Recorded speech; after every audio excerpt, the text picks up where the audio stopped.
ये बात और है कि उसकी जो रण में जाने वाली बाजुएं हैं, जिनको हम आर्मी कहते हैं, वो जा रही हैं, अपना काम कर रही हैं, लेकिन दिल दिमाग हर एक ऑर्गन आप कह लीजिए साथ में खड़ा हुआ है। ये एक पहले से बड़ी तब्दीली। नहीं, बिल्कुल। देखिए, ओवरऑल मैं आपको बताता हूं, ओवरऑल एक थिंकिंग होती है। बात ये नहीं है यही फौज है, यही आर्मी, यही नेवी, यही एयरफोर्स। बात लीडरशिप की होती है और कोई बात नहीं है इसमें, और कोई नया नहीं हुआ दिनेश। मैं आपको बता दूं, अब एक फैसला हो चुका है। और जहां तक ये आपने देखिए, रक्षा मंत्री ने क्या बोला कि ये हमारे लोग, हाँ, हम मानते हैं। और पूछा भीड़ से वहां पे कि भाई आप मानते हो कि नहीं मानते हमारे? उन्होंने बोला हाँ सब मानते हैं। ये खुद होगा, क्यों होगा? एक तो जो कश्मीर में तरक्की चल रही है, पहली बात ये। दूसरी बात यह कि पाकिस्तानी फौज, आपको पता है पीओके में एक रहने वाला नागरिक, उनके पास कंपनी नहीं है जिससे सिम कार्ड ले लें। सिम कार्ड जिस कंपनी से लेते हैं वो फौज की कंपनी, आपको पता है? वहां पे Pakistan army, Pakistan military, ISI एक टेलीकॉम कंपनी चलाती है जिसका सिम कार्ड उन लोगों को लेना है, राइट? उनको वहां के जो बाशिंदे हैं। तीसरी बात, वहां पे जो भी है वो वहां पे इलेक्टेड नहीं है, वहां पे अपॉइंटेड है। वहां पे कोई पंजाब से अपॉइंट करा है, वहां पे आईजी, जैसे हमारे यहाँ डीजीपी होता है, वहां पे आईजी, इन लोगों को अपॉइंट करा जाता है। वो एक जिसको कहते हैं कि गुलाम है, उसका नाम आप आजाद पंजाब क्यों नहीं कहते भाई साहब? आजाद सिंध क्यों नहीं कहते? आजाद खैबर पख्तूनख्वा, आजाद कश्मीर क्यों कहते हैं पाकिस्तानी? क्योंकि उनके मन में चोर है, उनके मन में चोर है कि बोलो, क्योंकि उनको पता है कि वो गुलाम है, आजाद नहीं है। तो इसको आजाद आजाद बोलो कि लोगों को आदत पड़ जाए आजाद कहने की और अपना विश्वास हो जाए कोई आजाद नहीं है, गुलाम कश्मीर है। तो यहां पर कई तरह के धंधे चल रहे हैं। एक धंधा तो वो दिखाया हमने आपको, पाक ऑक्यूपाइड कश्मीर में किस तरीके से ट्रेनिंग और लॉन्च पैड तैयार होते हैं, हालांकि भारत अब उनको ध्वस्त करने लगा है। दूसरा ये चल रहा है, वहां रिसोर्सेज की लूट चल रही है और वहां दुकानदारी धंधा। आप देखिए, सिम कार्ड तक वहां अगर बेचा जा रहा है एक कंपनी बनाकर, फौज इस काम में लगी हुई है, तो फिर समझिए तिजारत करते हैं या लड़ाई। पाकिस्तान सीमा से सटे 4 राज्यों में मॉक ड्रिल, 31 मई को मॉक ड्रिल की जाएगी। गुजरात, पंजाब, राजस्थान, जम्मू कश्मीर में ड्रिल ऑपरेशन शील्ड के तहत ये मॉक ड्रिल हो रही है। लेकिन अब हुआ ये है कि इधर तो ड्रिल होती है और उधर ड्रिल मशीन चलने लगती है उनके दिलों में। और कई बार तो ये लगता, अच्छा, जिसको आप एक्सपेक्ट करते हैं, मोदी जी तो इस बात के लिए जाने जाते हैं कि जो आप अपेक्षा करेंगे बिल्कुल कहीं ऐसा होता हुआ दिखाई देगा जो उसके आसपास नहीं है। कहते हैं इधर मॉक ड्रिल होती है, उधर बांग्लादेश भी घबराने लगा है अचानक। यही रणनीति है। ये मुझे लगता है मोदी जी बिग बॉस खेलते हैं इनके साथ, ठीक है? उनको पहले डरा दिया बहुत ज्यादा और ठोक भी दिया। अब मोदी जी ने बोला कि बहुत दिनों से लोग चुपचाप बैठे हैं, अब एक काम करो, एक मॉक ड्रिल करवाओ जरा। पाकिस्तान के टीवी एंकर घबरा रहे हैं कि आपको क्या लग रहा है, भारत ने कल मॉक ड्रिल के बारे में बोल दिया है, क्या दोबारा ब्रह्मोस मार सकता है? वहां पे ये टेलीविजन स्टूडियोज में डिस्कशन हो रहा है और यहाँ पे मॉक ड्रिल हो रही है, वहां पे पसीने छूट रहे हैं। आपको क्या लगता है हमें क्या फौरी तौर पे हमें क्या इंतजाम करने चाहिए? हम कैसे बच सकते हैं? भारत में मॉक ड्रिल हो रही है, उनको लगा फिर से ब्रह्मोस आ रहा है। तो ये कुछ दिनों में तो भारत को ये भी कहने की जरूरत नहीं पड़ेगी कि हमारा एक ऑपरेशन है जिसको हम कंटिन्यू कर रहे हैं जी। बस बीच में कहना पड़ेगा कल ड्रिल होगी, कल मॉक ड्रिल होगी। नहीं, तक पहुंचना नहीं, कल मॉक और अगली खबर यह है कि भारत में बने कावेरी इंजन की रूस में फ्लाइंग टेस्टिंग।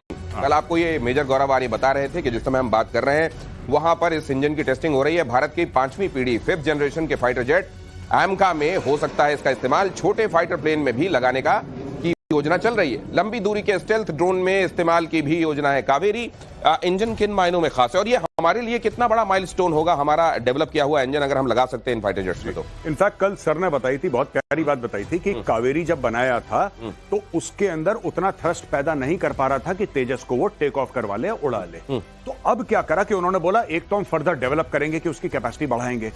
दूसरा, फ्रांस की एक कंपनी है साफरान जो कि इंजन बनाती है, राफेल में भी साफरान के इंजन लगे हैं।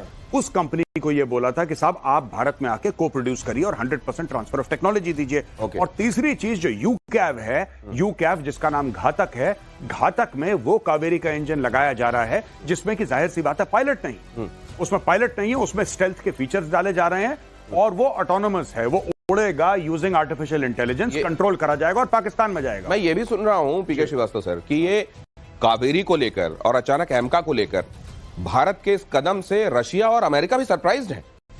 नहीं, सरप्राइज नहीं है उनको, ये पता था कि हम ऐसा करेंगे। अच्छा। लेकिन जिस मौके पर कर रहे हैं और जिस तेजी से कर रहे हैं और जो गति आई है उससे surprise. Speed and scale, speed and scale. Okay, speed and scale थोड़ा सा मैं बता दूं आपको। कावेरी जो है एक तरीके से उसने हमारे लिए इकोसिस्टम क्रिएट किया, इंजन पार्ट्स का, इंजन कंपोनेंट्स का। क्योंकि किसी एक इंजन में just to tell you there are about 3000 plus parts.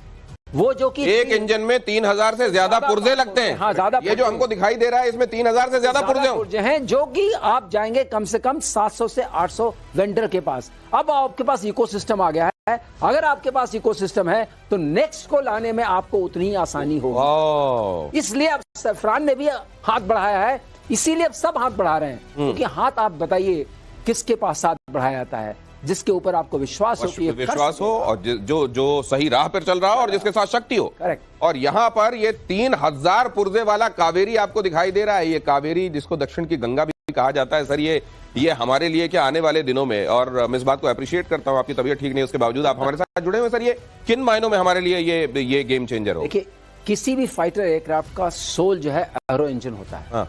और एरो इंजन इस दुनिया में कुछ ही देश बनाते हैं जो जाने जाते हैं। एरो इंजन, एरो इंजन, ये एरो इंजन है। एरो इंजन मींस क्या हुआ सर? एयरक्राफ्ट का engine. Aircraft engine, okay. Arrow engine, okay. Aircraft का इंजन जो फ्लाई कर सकता है। कि जब भी किसी चीज से आप फ्लाई करते हैं तो उसके अंदर बहुत सारे टेस्ट आ जाते हैं। हाँ। एक एग्जांपल मैं आपको देना चाहूंगा। अगर हम बनाते हैं हाँ। अपने पास एम का, तो हमें 10,000 टेस्ट पॉइंट्स होते हैं, मतलब 10,000 टेस्ट हमें करने पड़ेंगे। 10,000 टेस्ट, 10,000, 3000 पुर्जे, 10,000 टेस्ट, 700 से ज्यादा वेंडर। हाँ। ये छोटा काम नहीं है जो इंजन आपको दिखाई दे रहा है स्क्रीन में बीचों बीच। समझिए ये क्या है? आप समझिए, इसमें हमें जो टेक्नोलॉजी जो अभी हमें थोड़ा सा हमें बीट कर रही थी, वो क्रिस्टल ब्लेड की टेक्नोलॉजी थी। Crystal blade technology, crystal blade technology जो कि बहुत हाई टेम्परेचर पर 1500 से 2000 के टेम्परेचर पे स्टेबल रहती है। अच्छा। और वही थ्रस्ट देती है जो इंजन को चाहिए।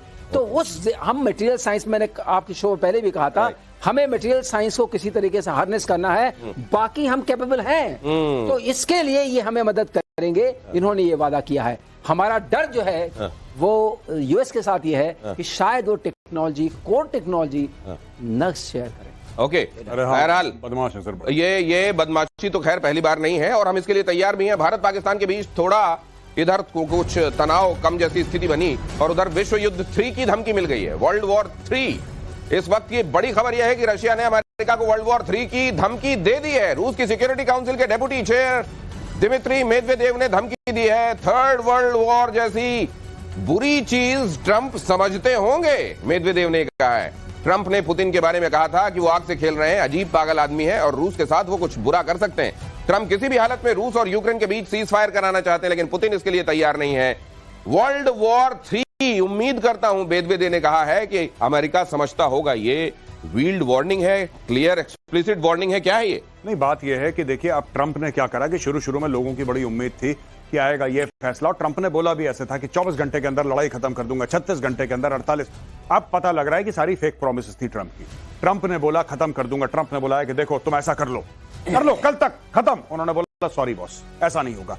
अच्छा देखो, अगर तुमने हॉस्टेजेस, उसने हमास को भी बोला, हमास ने भी इसकी बात नहीं मानी। इसने हूथियों को बोला, हूथियों ने इसी के जहाजों पर अटैक कर दिया, अमेरिकन नेवी के, यूएस नेवी के। तो बेसिकली अरे एलन मस्क अलग हो गया। हाँ। एक दिन पहले उसने कहा अच्छा टाटा बाय बाय, मैं चलता हूं, मैं जा रहा हूं। एलन मस्क ने माफी मांग ली, हाथ जोड़ लिए, भाई मेरे बस का रोग नहीं है। मतलब ये तय है कि आदमी सनकी हो गया है, ये आदमी पैदल है दिमाग से। मैं पहले डोनाल्ड ट्रंप को बड़ा ये कहता था कि यहां बड़ा फैसला कर रहा है, और कुछ फैसले इसने अच्छे भी लिए, ऐसी बात नहीं कि सब, और मैं उन फैसलों को सपोर्ट करता हूं।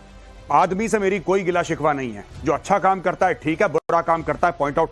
ये इतना रैंडम है, इसको खुद नहीं पता कि शाम को क्या बोलने वाला है। इस सवेरे का बोला शाम को चेंज कर देता है, अब खुद ही बोलिए। ये रशिया को कहता है कि ही इज मैड, और ये सब पुतिन को बोल रहा है। पुतिन इतना खतरनाक आदमी है, इतना ज्यादा डेंजरस आदमी है पुतिन के मंत्री ने चिपका दिया इसको, पकड़ के इसको चमका दिया अच्छी तरीके से। बोला कि बेटा तू हमें बोले, वो थर्ड वर्ल्ड वॉर की जो बात कर रहा है, इसने इसको पकड़ के चमका दिया अच्छी तरीके से। यार you can't say these things against the Russian president. ऐसा थोड़ा ना आप रशियन पुतिन के बारे में कुछ बोल दोगे, और अगर है तो put your money where your mouth is. अच्छा, ये यूक्रेन को पैसा नहीं देना चाहता भाई, यूक्रेन को कहता है तू मत लड़,